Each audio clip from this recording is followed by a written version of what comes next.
Hey guys, this is Kelly with RC Mechanic, and today just gonna show you what I've all done in the barn, get it ready. I actually got both Jeeps in here, and even though my wife's Jeep is taking up the spot where the Cherokee is supposed to go, because I have some things to do to that, it is not going anywhere at the moment, not without a steering shaft. And when it comes to that steering shaft, I just got to tell you that I like to think I know everything, but I don't. Alright, so it turns out that most likely the steering shaft in my wife's YJ is a fixed steering shaft. It does not telescope. So, being a guy who's worked on semis most of his career, I'm used to steering shafts that telescope, right? And the reason would be, because you have, well, on a semi, you have airbags and the cab goes up and down, and it moves the shaft in and out as the cab pivots, right? So, with that kind of a mindset, I was thinking that that shaft needed to be able to telescope, and I thought it was seized up. Okay.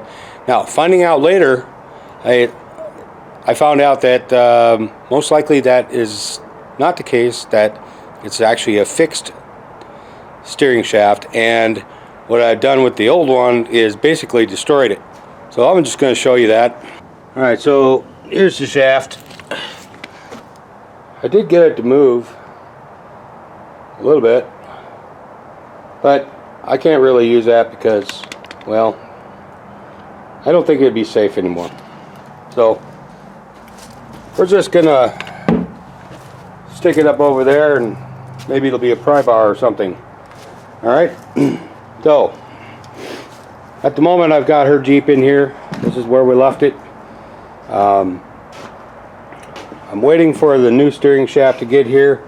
According to the junkyard, there's actually a power steering version, so I don't know. There may be a steering shaft that does telescope, but I didn't know. So I'll be the first to tell you all that I don't know something. I may know something, that think I know something, but I don't. Alright, so we got that going on, and then I had a big old pile of garbage over here, cardboard and whatnot. I got that all out of here. And we got the YJ or XJ in here, so I can start working on that. Apart from,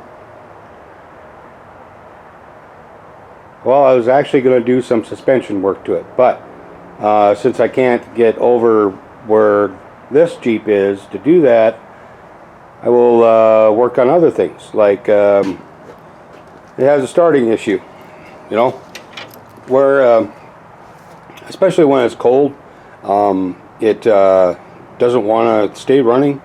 So we could have either a fuel pressure problem, O2 sensor problem, throttle position sensor, who knows. Since both these vehicles are what they call OBD1, which is the old version of the computer interface, it's a little bit more difficult to diagnose. So we're going to start with things like, fuel pressure. I did notice that the fuel gauge, even though it had like 3/8 of a tank, was the low fuel light was on. So may have to look at that. Right now, I got it in here, and apparently each project gets its own table. I got one over here and one right over there. All right, so I got it in the barn mostly. So we got this part right here just sticking out, so it's probably going to get some rain on it. Judging from where the rain has hit before, probably going to hit right about there. I do have a hole in the side. I probably should seal that up. And her Jeep, I'm going to basically move it ahead a couple feet so that the whole back right here doesn't fill up with water when it rains. So anyway, that's where we're going. We're moving ahead. We're probably going to do a health report on the XJ, on the engine, and we're going to do a health report on the YJ engine. Basically pull plugs, check compression, all that. Hopefully y'all will be up for that one. We got basically that one right there with 443,000 miles on it. Oh, no, not 400.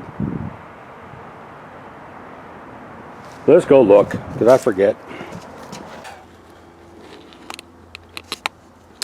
343,000 miles, 494 on this one, and on her Jeep, I believe it's like 119.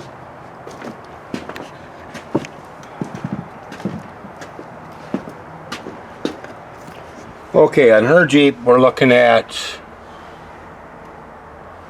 oh, gotta open the door again.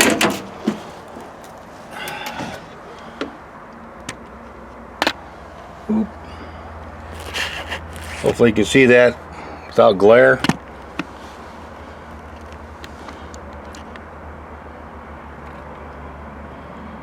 One 139. All right, so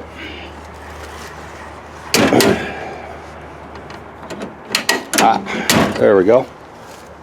So on this one, while doing that power steering pump, I did find a bunch of stuff that was not secured up in here, so we're going to be working on that. Basically, like I told her, is that I'm going to start at the front, work my way back. We're going to get all the wires secured, everything working. Right now I have front brake lines that are just kind of like dangling, doing their own thing. Completely not safe. So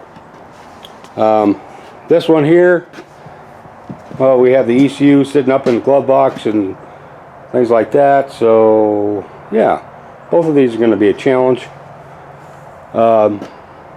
If you've watched my channel before at all, you'd probably know that I have a mini version of this truck sitting inside my building, and I have some great ideas. Will probably be happening to that one first before this one.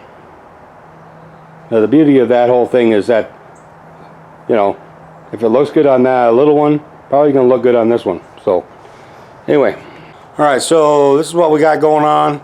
Like I said, I finally got these in, and both in the barn, and gonna move hers up a little bit, and like all week it's supposed to rain, so I'll be doing most of my filming inside the building. So anyway, this is RC Mechanic. So remember to keep building, keep fixing, fabricating great, and we'll catch you next time.